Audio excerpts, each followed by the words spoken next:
感冒之後咳個唔停，點解呢？可以用邊一個湯水嚟解決呢？請聽我講講。感冒嘅時候，身體嘅正氣同感冒病邪喺度打緊仗，打完仗之後，身體嘅正氣就虛咗嘅。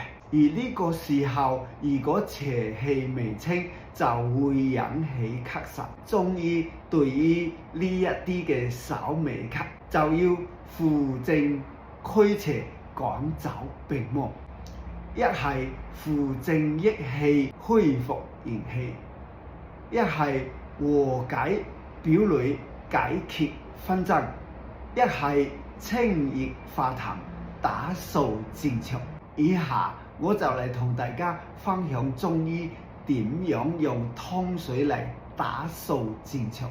呢一種類型嘅咳聲比較大，冚聲嘅，有痰聲。同埋呢啲痰係又黃又結嘅，中醫叫做痰熱咳嗽，可以用以下嘅湯水：青橄欖12粒，豬粉腸半格。首先將青橄欖洗乾淨拍扁，豬粉腸洗乾淨搣走豬粉腸表面嘅脂肪，加入生薑6片，陳皮1個，煲1個鐘左右。就撈起咗，用膠剪成一段一段，再煲5至10分鐘就可以飲啦。